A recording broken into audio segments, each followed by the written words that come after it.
Welcome, welcome, welcome. Today is Friday, February 16th, 2024. Thank you and welcome to another episode of Real Estate, Real Life, Real Talk, and Real Live with your host, myself, Damon, the agent. Hey, I'm happy that you all are with me. I hope that all of you enjoyed your Valentine's Day. You know, time is fine, like I always say. And as you all know, I always like to go into the wonderful world of real estate as I begin my show, and then my Q&A, and sometimes I have guests, and then I'll go with the topic of today, which is money moves and money blues. So today, when it pertains to real estate, I'm going to talk about new construction. The reason why I'm going to elaborate on this topic is because sometimes there are many buyers out there who are constantly searching for homes and they cannot seem to find what they like when it pertains to the resale. Some of them feel like that the houses are overpriced and that the quality of the homes are not up to par. So because of that, I just want to briefly talk to you about new construction. If you haven't considered it, it would be a great idea and time to actually consider the new construction homes. Now, for those who don't know, I have a website in which it normally links all of the local new constructions in the area, regardless of where you are in DC, Virginia, or Maryland. My website right here is up. It's www.showingnew.com/Damon the agent. If you just want to search new homes in the area, no matter where you are, so you can get a feel for them, I would strongly suggest for you all to check out that website. You will find it's very enlightened and it gives you a lot of options. Now, I want to talk about new construction. When it pertains to new construction, I mean new. Who doesn't like new? Alexa, put the volume on one. I do apologize. Um, who does not like new when it pertains to new construction? So here's the thing with new construction, they have some great incentives for buyers. First of all, it's new. Second of all, most new constructions will pay up to a certain price point when it pertains to closing costs. And many times they will pay all of your closing costs, just depending on where the new construction is. On top of that, you get to pick out the designs and outlay of how you want your home to be. They always have some new construction that are already built, but then they have new construction that are to be built, which is by you, the new buyer. You can lay out and display all the things that you want. Now, do keep in mind with new construction, there is a cost associated with it. Whenever you'll see a new construction development and you're driving and you see that price that's at the top, no matter what that price is, understand that that is the initial price for when the first phase is being built in that development. So 9 times out of 10, when you go to the new construction home, that home you go into is the model homes with all the bells and whistles. So the model home that you go into where the sales rep is normally in is 9 times out of 10 not that price that you saw when you drove up into the development. Most of the time, that phase have already been sold.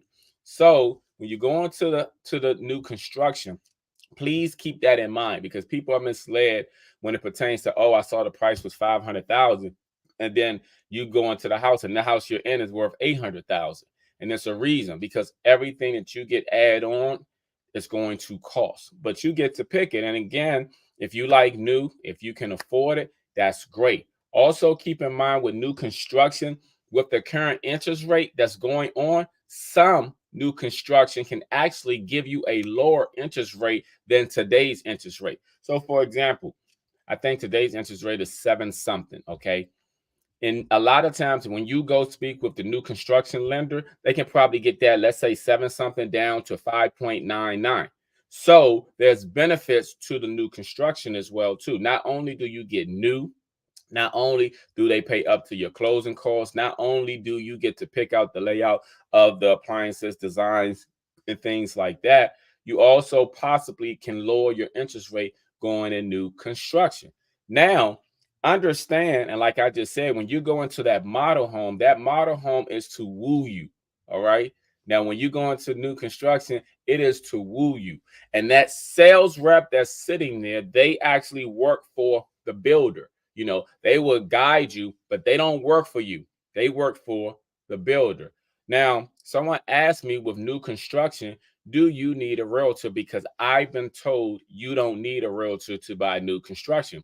That is very much true. You do not need a realtor to buy new construction, but it is best advised to have a realtor, because here's the thing. In most cases, the builders pay the realtors anyway. You're not paying the realtors. The builders are paying it. On top of that, if you have a professional realtor that can properly guide you, it can save you thousands of dollars. Even though it's new, even though you're picking all these things, understand when purchasing a home, there are certain things that you may or may not know.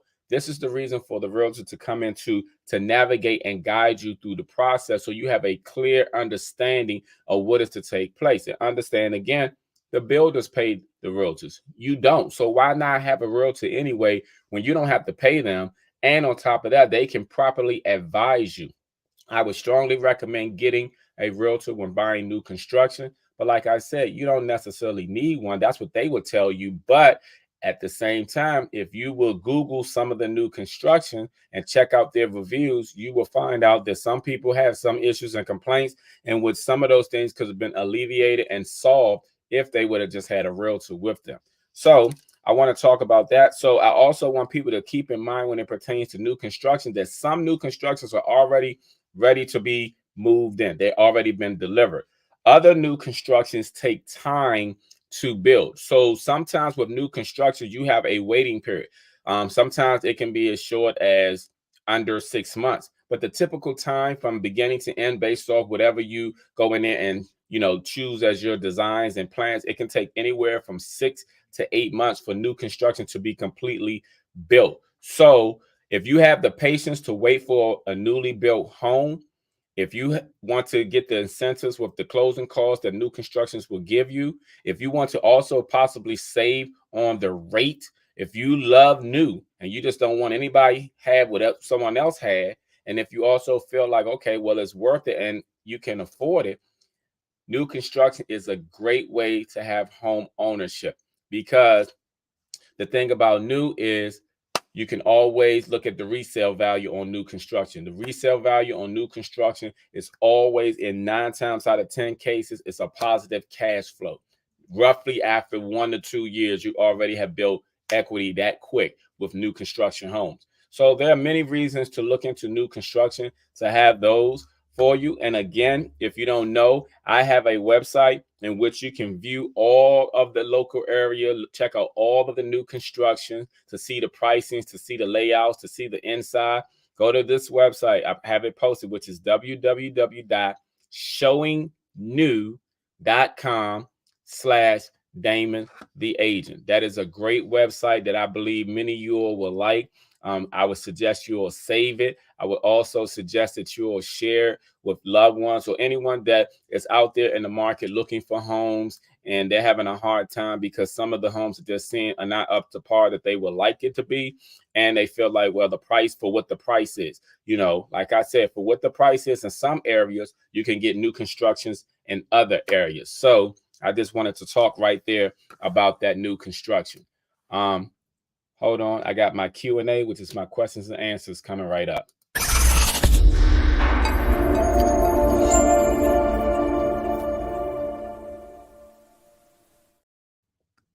Okay. If you all have any questions, please feel free to ask them. This is my section called Q&A, which I normally talk about. I answer the questions that people tend to ask. So if you all have any, please post them so I can ask. I'm going to begin with this question right here. Someone asks, is it cheaper to buy land and build on it? Is it cheaper to buy land and build on it? That is a fantastic question. Let me wet my whistle while I answer that.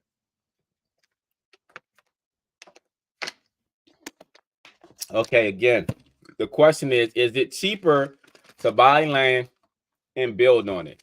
Okay, here's the thing. Land is relatively cheap. So you can buy land for cheap, okay? Everything else that takes place after you buying the land really can be costly and timely. Unless you get a new construction loan and also hire a construction company, and also, or if you have the cash flow, you have to hire an architect, you have to hire a roofer, an electrician, plumbers, contractors. So, and then you have to get permits from the local county in order to build. So, unless you know the layout and all these things to do, it can become it can become costly over time, and it's time consuming because all those people that I just named are going to want to get paid. So when you buy new construction, like I just mentioned, they already build the homes for you. You're just going and getting a loan and financing it that way. When you're looking to looking to build a home on land, it is a process in which it can be costly, and then sometimes things don't always go as well. That's why so much land is out here for sale, and you really find developers who buy the land more so than consumer. Unless a person is very savvy and very smart and very patient with the home buying process, you can build a new home on land, but if you don't know how to do everything, if you don't understand the whole concept with doing it, it can be costly. And even if you do, it can be costly and time consuming. So I will always suggest, and I strongly suggest, doing your research before even jumping out there buying land, because you can buy land and hold on to it and think, oh, I'm going to hold on to it for a while. Land doesn't build equity like homes build equity. So you can be holding on to that land forever, until a developer decides to buy it. And then once they buy it, they build on it. So is it cheaper to buy land and build on it? It can be, only if you know what you're doing. So in a lot of cases, no. All right. Another question I have is, what is the minimum houses that an agent can show you? What is the minimum number of houses that an agent can show you? Okay, there is really no set minimum when it pertains to showing houses, but a rule of thumb would be to show a minimum of 3 houses, because here's what an agent will find out. They'll have a buyer who wants to see one particular home in one area, and they go, let's say the realtor and the buyer have to drive 15 minutes to see that house. Then the buyer turn around the next day or a couple of days later, want to see another house in that same particular area. It's better to kill everything at one time. So a rule of thumb is to show a minimum of 3 houses to any potential client. But let's say you have a buyer who wants to see a house that they know that they want to write an offer on, and it's one house. You can do that as well. So there's no set rules. But at the same time, though, if you're dealing with a buyer, I would, in many cases, show a minimum of 3 houses prior to going out with them to see any houses. So I would have to schedule at least 3 houses. That's my rule of thumb. 3 to 5 houses is what I prefer. I always tell my clients, make sure you have 3 to 5 houses that you want to see, with your most favorite one first. So those are the questions right there. Let me see. Do I have any more questions? Hold on, I have to check my other platforms. TikTok. Okay. All right. Okay, this other question says, when are these prices when are these prices going down? That's what the question said. When are these prices going down? And I'm assuming they're talking about the housing prices. Here's the thing about houses and prices. Prices don't go down unless there's a crash, a housing market crash. And that happens every so often. I mean, it does happen. Just like the last one we had was 2008. We don't know when the next one is going to be. This is 2024. So that was what, 16 years ago? So we don't know when the next one is going to come. So when the prices are going to go down, I don't know. Because here's the thing. Even when the housing market crashed back in 2008, the prices did not go down in DC, New York, I believe LA. In certain major cities, the prices did not go down. Everywhere else, the price had went down. And here's the thing, because nowadays there's so many people who are looking for prices to go down, such as yourself, it doesn't always make prices go down like you think or like it used to be, because there's so much competition now. That is why when houses were for sale a couple of years ago, right around COVID, there was multiple offers on houses and everything. And it was so many people competing. See, the issue, what people don't think about is everybody's waiting for houses to go down. Everybody's waiting for interest rates to go down. And when they go down, everybody and their mama is going to be out there looking to buy around the same time that you're buying. So when you go out there and you see a house, there's going to be multiple offers on houses again. So that's going to make the price of those houses go up. That's why it's always recommended to buy now. You buy now. You renegotiate your interest rate if the interest rate go down. You buy now because you instantly build equity. You buy now.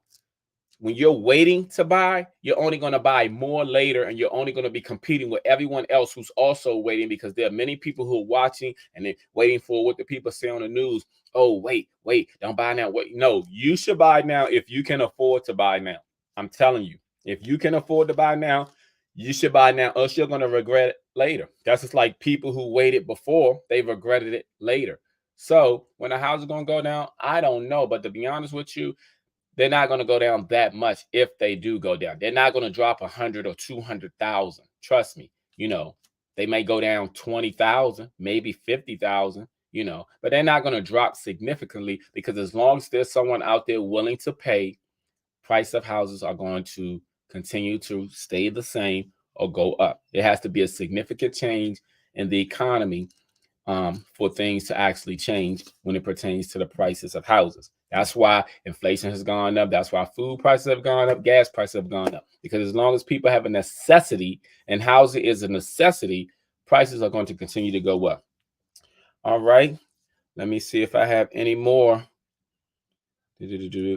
questions. Hold on. Okay. All right. Well, that looks like that's my Q&A for today. Let me come back with my topic of today. I'll be right back.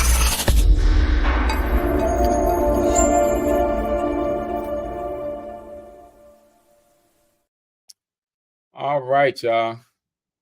My topic of today is money moves and money blues.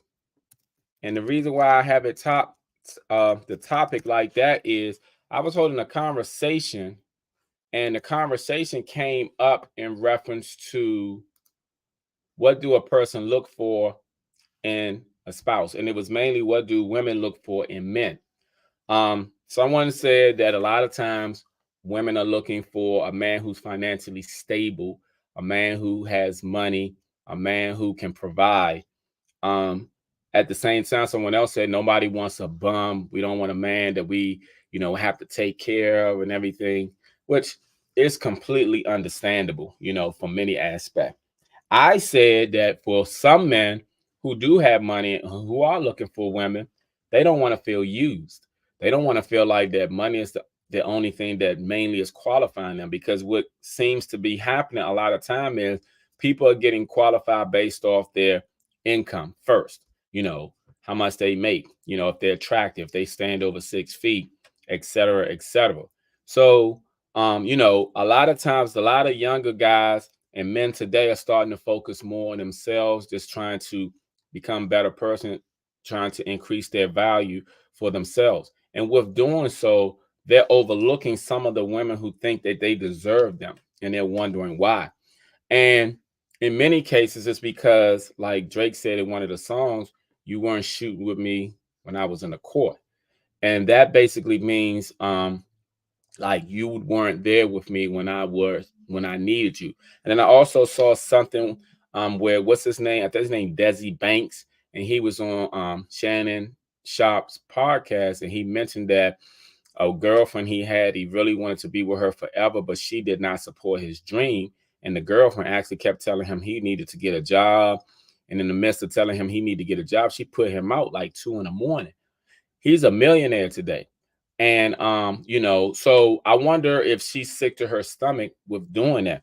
And I say that to say that money is very important, but money is not everything. And that's what people seem to get mixed up and lose value over people. See, the thing about it is nobody wants to be used, men or women. Nobody wants to be used. But it seems like people want to qualify you based off certain things. That's just like when people are trying to get housing or apartments or whatever, or a car, they trying to see if you qualify based off your credit, first. And that concept has trickled into relationship. People want to know, oh, what's your credit score? What's your how much money you make and all that. And that's all fine and dandy, and that's good to certain people. But people are missing the true value of who is the person. See, all these money moves that people make, you can get a person who is financially stable, but at the same time, that person can be a psychopath, narcissist, crazy, a rapist, a pedophile, a killer, and you don't know, but you're looking at, oh, well, he got money, he looks so good or whatnot. You have to understand that the core of who people are is going to determine who they are, regardless of how much money they have. The one thing I know about money is the love of money is the root of all evil. And another thing about money is when you have too little of it and when you have too much of it, you find out who people really are as a person. Too little money, too much, you find out who people really are. See, money matters to everyone because, like I said, money is very important, but money is not everything. The thing about it is, though, I remember one time seeing on ESPN, they had a show called Broke, Broke. They did, I think, about 10 years ago. And they were just going over, with professional athletes about 3 to 5 years after they finished playing professional sports, that over 60 of them were broke. And they were going over the reasons. It was people having entourage, their families and friends. A lot of guys were, have a lot of financial child support obligation. It was bad investment. It was poor financial advisors. It was all of these things when it pertains to their money and everything. Because unfortunately, many of us were raised on survival. So when you're raised off survival, the only thing you think about is get this, get this, get this. And when you're meeting people, you're trying to say, well, what can they do for me? But did our great grandparents live like that? You know, and I know, unfortunately, some of them stayed together because of financial situation. But nowadays, we live in a world where there's so many money moves being made, but at the same time, it's a lot of money blues that's being made too that people don't even realize. Yes, you have your nice house. Yes, you have your nice account. Yes, you got your nice little dog and everything, but there's still a void in you that's missing. And the thing about it is, until certain things are dealt with, you will always have that void because money isn't everything. It is very important. Don't get me wrong. We all need money. We all need money. We got to pay bills. We want to take trips. We want to eat good. We all need money. But when you are a person who only look at someone for their money, people can see it. And guess what? It devalues you because people can see. They know when you're just trying to use them for certain things. And it's a hurtful feeling when it's family, because unfortunately, sometimes family hurts you more than anyone. You try to help family out, they don't get it. If you become successful, they'll look at you like, oh, you think you better than them. When you're not thinking you're better than them, you're just trying to become a better version of yourself than you was yesterday. And in the midst of doing self-improvement on yourself, things tend to happen in life. And that life is called, upgrading yourself, doing better for yourself. But then you have some family members who are stuck and stagnated where they are, and then they only look at you for money. So again, money moves can sometimes equal money blues because people don't seem to understand. In this society and world we live in, it's all about money with so many people and stuff. And then if they do get that person who has money, a lot of times they're not even happy. You know why? Because you missed it. You missed it, went over your head because you so focused on money that you forgot everything else. Just like you forget that money, the love of money is the root of all evil. That's why even on every dollar, every money, it says, in God I trust. And that's who you should trust when it pertains to everything. Because when your heart is right and you're doing things for the right reasons and stuff, everything falls into place, including getting the money. That's just like for me, for example, I've been doing real estate for nearly 19 years. And somebody said, well, how you been successful? And I said, I always treat my clients like I want to be treated. I'm not one of those agents that's going to be greedy, try to, oh, buy this, buy this, buy that. I don't do that because I wouldn't want anybody doing that to me. Because when you do right, guess what? The money comes to you regardless what you do. When you do right by people, things happen for you. Money comes for you. But when you're only focused for people for what they can do for you, guess what? You may get it sometime, but that's why that's saying all money is not good money. because it's not. Because you ever notice that you might get a lump sum of money, the next thing you know, your car breaks down. You got all these other things that you need to do with that money, because all money ain't good money. And at the same time, though, your heart wasn't in the right place. So that's why sometimes these things happen, because you have to understand that having money and making moves don't equivalent to happiness. That's why a lot of people who have money, they end up unhappy. And then on top of that, money can't buy you happiness, and money can't buy you a lot of things. That's why a lot of times when you look at people who got money, I want to share two things the most important thing that you can have in this life every day that you wake up is your health and your sanity. Because here's the thing, even if you ain't got a roof over your head, you got your health, you're already winning. You know why? Because there's so many people who in the hospital right now that will replace any day with you. There are people in the hospital who ain't ever leaving the hospital, never leaving the hospital. Also, look at the person who invented the iPhone, Steve Jobs. Okay, he invented the iPhone. He had billions of dollars, but unfortunately, he's no longer here because his health deteriorated because of the cancer that he had. And then look at Robin Williams, the comedian, who had millions of dollars. Psychologically, he killed himself through suicide because he wasn't there. That's why I say your sanity and your health are the two most important things that you can ever have. So understand, even though we live in a world where everybody's talking about money, money, money, guess what? Money is important, but it ain't everything. So when you're making these money moves out there, please understand that sometimes money moves equates to money blues, because you can be laying on all money. You can have thousands of dollars spread out on your bed. It don't mean that you're going to be happy, because sometimes you can be lonely having money. Sometimes you can attract the wrong people having money. That's why people kill and steal for money, because the love of money is the root of all evil. You know, having the money, you know what I'm saying, only gives you, access to certain things in this world, but it doesn't give you access to the right people in your world sometimes. So being the right person will equate to a lot of the things that you want to have in this world. So I just want to say that when it pertains to having money in the world, money move can equate to money blues. Please keep that in mind. Also, please do right by yourself and your family and everyone else. And do understand that, like I said, many of us were raised on survival, but the true happiness is you looking yourself in the mirror and you being the best version of you. Money ain't going to bring you happiness. Money is important, but understand money isn't everything. So when you're looking for a spouse, please don't try to qualify a person based off how much they make, because how much they make ain't got nothing to do with kind of person he is. I just want to end with this. I know somebody who made over $300,000 a year, terrible with money, would gamble every day, would drink alcohol every day, was not paying their bills. So you can make the money, but that don't mean that you're good with the money. And I also know somebody who barely makes $50,000 a year and has A1 credit, has money saved up, because they're disciplined. Because the amount of money don't determine the lifestyle you live. It determines, access to certain things. Because sometimes you can have too much of something and don't appreciate it. And when you don't appreciate things, sometimes, things just happen. So I just want to end on that. I'm going to do a quick recap, and then I'm going to let you all go.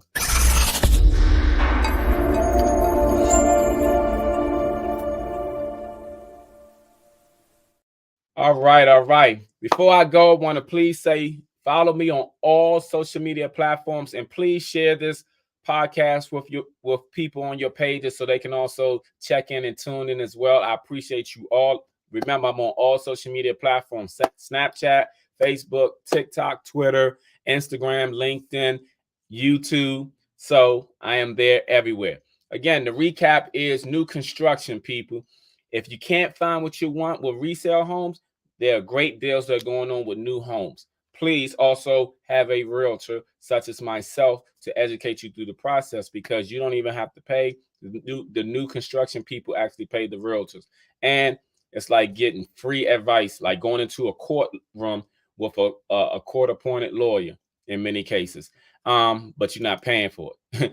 And on top of that, I want to say also with the the money moves and money blues, understand that when you're trying to qualify someone based on how much income they make, you're setting yourself up for failure.